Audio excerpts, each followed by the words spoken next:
Hello students, today our topic is atomic and ionic radii of lanthanoids. आज हम lanthanide की atomic radii और ionic radii के बारे में स्टडी कर रहे हैं। तो सबसे पहले हम देखते हैं कि आयनिक रेडियाई और एटॉमिक रेडियाई किस तरह से वेरी करती है, इसी को देखते हैं। तो क्या है यहाँ पे the ionic and atomic radii of lanthanides. In the lanthanide series, with increase in atomic number, there is progressive decrease in the atomic as well as ionic radii of the trivalent ion from lanthanide 3 positive to lutetium 3 positive ion. बोलते कि जैसे जैसे हमारा क्या होता है, atomic number बढ़ता है, लैंथेनाइड सीरीज़ के एलिमेंट्स का एटॉमिक नंबर बढ़ता है, वैसे वैसे क्या होता है कि आयनिक रेडियाई, ठीक है, आयनिक रेडियाई और एटॉमिक रेडियाई ये दोनों क्या होते हैं, डिक्रीज़ हो जाते हैं जैसे जैसे इनका एटॉमिक नंबर बढ़ता है। किसके? लैंथेनाइड सीरीज़ के। जैसे जैसे एटॉमिक नंबर बढ़ेगा तो इनका आयनिक एज बोला आयनिक रेडियाई क्या करके दोनों क्या करते हैं, डिक्रीज़ करते हैं। ठीक है, ये याद रखना। यहाँ पे इन्होंने दिया है कि ट्राइवेलेंट आयन। ट्राइवेलेंट मीन क्या होगा कि जब हमने 3 इलेक्ट्रॉन को लॉस किया हुआ तो ट्राइवेलेंट आयन बनते हैं। अब ये बोलते हैं कि ये डिक्रीज एटॉमिक रेडियस किस तरह से होता है उसको हम देखेंगे, और उसको कहते क्या है जब रेगुलरली एटॉमिक रेडियस या आयनिक रेडियस डिक्रीज हो रहा है। The regular decrease in the atomic और ionic radius of lanthanide with increase in the atomic number is known as lanthanide contraction. तो लैंथेनाइड कंट्रैक्शन क्या होगी कि रेगुलरली जब इनका क्या होता है, एटॉमिक और आयनिक रेडियस क्या कर जाता है, डिक्रीज कर जाता है with increasing the atomic number. तो उस प्रॉपर्टी को हम क्या बोलते हैं, लैंथेनाइड कंट्रैक्शन बोलते हैं। ओके, अब देखो यहाँ पे एक टेबल है, the value of the radii and tripositive ion are in the table. देखो यहाँ पे कुछ टेबल दी है, इसमें हम देखते हैं कि किस तरह से इनकी जो वैल्यू है वो वेरी करती है, उसी को हम देखते हैं। तो यहाँ पे टेबल है, देखो एटॉमिक एंड आयनिक रेडियस का टेबल। ठीक है, पिकोमीटर में दिया है इसको। ठीक है, तो देखो यहाँ पे क्या है, लैंथेनाइड कितना है इसका 187 इसका क्या है, एटॉमिक रेडियस। ओके, लैंथेनियम का लैंथेनाइड है। फिर उसके बाद सीरियम का देखें, एटॉमिक रेडियस 183। अब देखो इनका जो आयनिक रेडियस भी साथ साथ दिया हुआ है। तो देखो जैसे हम नीचे डाउन जा रहे हैं तो हम देख रहे हैं कि जो इसका एटॉमिक रेडियस है क्या कर रहा है, डिक्रीज़ कर रहा है। ठीक है, एटॉमिक यार लिखती है मैंने, तो वो क्या कर रहा है, डिक्रीज़ कर रहा है। और इनका आयनिक रेडियस भी वो देखो, वो भी क्या है, बाय यूनिट क्या हो रहा है, डिक्रीज़ कर रहा है। तो यही तो हम देख रहे थे कि इनका आयनिक और एटॉमिक रेडियस दोनों क्या करता है, डिक्रीज़ कर रहा है। ओके, तो अगर हम देखें लैंथेनाइड सीरीज़ की, अगर हम ट्राइवेलेंट आयन की बात करें तो ये भी देखो रेगुलरली क्या हो रहा है, एक ग्राफ में की फॉर्म में थी, ये भी क्या हो रहा है, ट्राइवेलेंट ट्राइपॉजिटिव आयन को देखें इसके, तो फिर भी रेगुलरली क्या कर रहा है, डिक्रीज़ कर रहा है। ठीक है, जैसे जैसे एटॉमिक नंबर बढ़ रहा है तो इनका एटॉमिक क्या है, रेडियस वो क्या कर रहा है, डिक्रीज़ कर रहा है। Okay, it may be noted that a decrease in the atomic radius is not quite regular.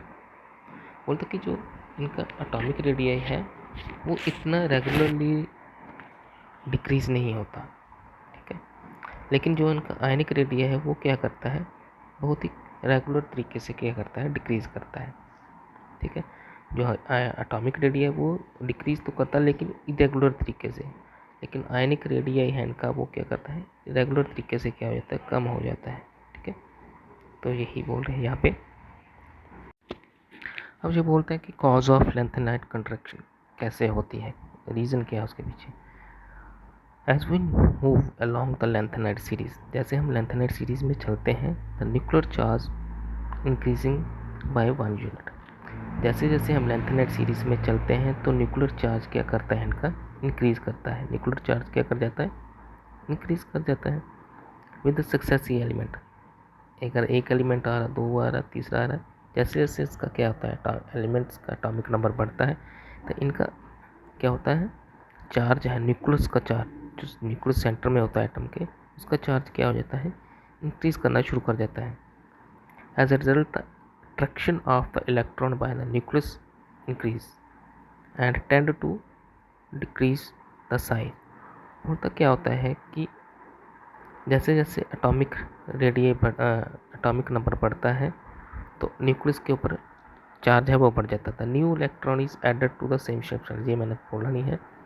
तो क्या होता है कि नई जो, मान लो कि यहाँ पे न्यूक्लियस है, ठीक है, तो नए इलेक्ट्रॉन क्या होते हैं, जो सब शेल है, कौन से सब शेल, 4f सब शेल में ऐड होते रहते हैं. अब ये इलेक्ट्रॉन का क्या है, न्यूक्लियस के साथ क्या होती है, अट्रैक्शन ज़्यादा हो जाती है. ठीक है, न्यूक्लियस इनको अपनी तरफ अट्रैक्ट करता है. तो जैसे अट्रैक्शन ज़्यादा होती है तो उस वजह से क्या होता है, the attraction of electron by the nucleus increase and tend to decrease the size. Attraction ज़्यादा हो जाएगी, उसकी वजह से क्या होगा कि जो साइज है वो क्या होता है, डिक्रीज हो जाता है. As further the new electron is added into the f subshell, there is imperfect shielding of one electron by another in this subshell due to the shape of f orbital. बोलते जैसे जैसे क्या हो रहा है कि नए नए इलेक्ट्रॉन क्या होंगे, नए इलेक्ट्रॉन क्या होते ऐड होते जाएंगे सबशेल में, एफ सबशेल में नए इलेक्ट्रॉन ऐड कर रहे हैं जहाँ पे एफ शेल में हमारी 4f. तो उसकी वजह से क्या होता है कि जो यहाँ पे शील्डिंग इफेक्ट जो कि होता है, हमने जो डी एलिमेंट में, ट्रांजिशन एलिमेंट में पढ़ा कि जो यहाँ पे शील्डिंग इफेक्ट होता है वो क्या हो जाता है, इम्परफेक्ट हो जाता है. शील्डिंग इफेक्ट क्या होता है, इम्परफेक्ट, अनबैलेंस हो जाता है, इतने सही तरीके से यहाँ पे नहीं लगता है, किसमें, एफ ऑर्बिटल पे. तो जब क्या होता है, शील्डिंग इफेक्ट क्या हो जाता है, इम्परफेक्ट हो जाता है. उसकी रीज़न क्या है कि जो हमारी एफ ऑर्बिटल है उसकी शेप भी कुछ इस तरह से है कि वहाँ पे जो शील्डिंग इफेक्ट होता है वो क्या हो जाता है, इम्परफेक्ट हो जाता है. This imperfect shielding unable to counter balance the effect of the increase the nuclear charge. बोलते कि जब शील्डिंग इफेक्ट बढ़ जाता है तो ये न्यूक्लियस के साथ क्या है, बैलेंस नहीं करता है, फोर्स ऑफ अट्रैक्शन को बैलेंस नहीं करता. Hence result in the contraction of the size through the decrease is very small. बोलता उसकी वजह से क्या होता है कि न्यूक्लियस क्या करता है, इतना ज़्यादा बैलेंस नहीं हो पाता है न्यूक्लियस और इलेक्ट्रॉन के बीच की जो फोर्स ऑफ अट्रैक्शन है, उसकी वजह से क्या होता है कि न्यूक्लियस क्या करता है, उसको इलेक्ट्रॉन को क्या करता है, अपनी तरफ क्या कंट्रैक्ट करके रखता है. लेकिन ये न्यूक्लियस जो उसको कंट्रैक्ट करके रखता है या अट्रैक्ट करके रखता है, वो फोर्स ऑफ अट्रैक्शन क्या होती है, वो डिक्रीज होती है, लेकिन बहुत कम तरीके से, बहुत ही कम होती है. ठीक है, तो इसको जो अट्रैक्शन को, जिससे क्या होता है, जितने भी एलिमेंट हैं लेंथेनाइड सीरीज़ के, जिनका साइज़ क्या होता है, आहिस्ता आहिस्ता करके क्या होता है, डिक्रीज़ हो जाता है. ओके, फिर क्या बोलते हैं, it is interesting to note that the lanthanide the decrease in the atomic radius for the element for the 14 element. बोलते हैं जितने भी लेंथेनाइड के 14 एलिमेंट हैं उनका एटॉमिक रेडियस क्या होता है, डिक्रीज़ करता है. यहाँ पे जैसे सीरियम 58 है इसका एटॉमिक नंबर, ठीक है, सीरियम से लेकर ल्यूटेटियम से क्या आता है 31 तक क्या है, एटॉमिक रेडियस कितना 11 पिकोमीटर तक क्या होता है, डिक्रीज़ होता है. लेकिन जब हम क्या करें, सीरियम को इसकी आयनिक फॉर्म में देखें, सीरियम से लेके ल्यूटेटियम तक, तो भी इनका एटॉमिक रेडियस डिक्रीज़ करता है, लेकिन कितने पिकोमीटर तक, 17 पिकोमीटर तक का डिफरेंस आ जाता है.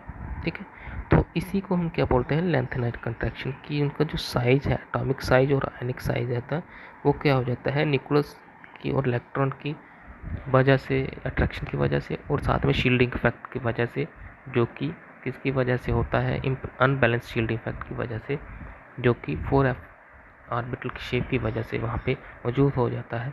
उसकी वजह से न्यूक्लियस का जो अट्रैक्शन है वो ज़्यादा हो जाता है, और इतना ज़्यादा भी नहीं होता, लेकिन क्या करता है वो, very decrease the size of atomic and ionic radius. Okay, हालांकि इस तरह का कंट्रैक्शन हमने ट्रांजिशन में भी देखा था, ट्रांजिशन एलिमेंट्स में भी देखा. This cause is the similar just as the transition element. ठीक है, ट्रांजिशन एलिमेंट्स में भी ऐसा होता है. अब यहाँ पे 4f क्या कर रही है, पार्टिसिपेट की, वहाँ पे किसकी वजह से होता है, डी ऑर्बिटल के पार्टिसिपेशन की वजह से होता है. ठीक है, अब ये बोलते हैं कि जो हमारी यहाँ पे कंट्रैक्शन होती है, लेंथेनाइड कंट्रैक्शन, इसके कॉन्सिक्वेंसेस क्या है. क्या इसके अलग अलग प्रभाव है, क्या क्या इसके इफेक्ट होते हैं। Difficult in separation of the lanthanide, lanthanides को सेपरेट करना मुश्किल हो जाता है, किसकी वजह से, लेंथेनाइड कॉन्ट्रैक्शन की वजह से। देखो, since the charge in the ionic size of the ions in the lanthanide is very small, मतलब इनके ऊपर चेंज नॉट चार्ज, इनकी भी चेंज है वो क्या होती है, बहुत ही कम होती है।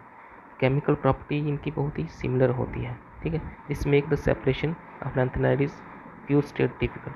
बोलते जितने भी लेंथेनाइड सीरीज के जो एलिमेंट्स हैं इनका क्या होता है कि इनकी जो प्रॉपर्टी है लगभग क्या होती है, सिमिलर होती है, जो कि इनको सेपरेट करना बहुत ही मुश्किल हो जाता है। प्योर फॉर्म में इनको सेपरेट करना बहुत ही मुश्किल हो जाता है, फिर भी इनको हम सेपरेट करते हैं, किसकी वजह से।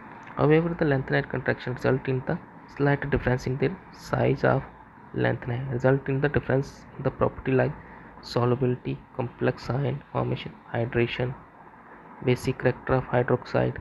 ये कुछ प्रॉपर्टी है जिनकी वजह से हम इनको क्या कर सकते हैं, इनको लैंथेनाइड सीरीज के एलिमेंट इनको हम क्या करते हैं, सेपरेट कर सकते हैं।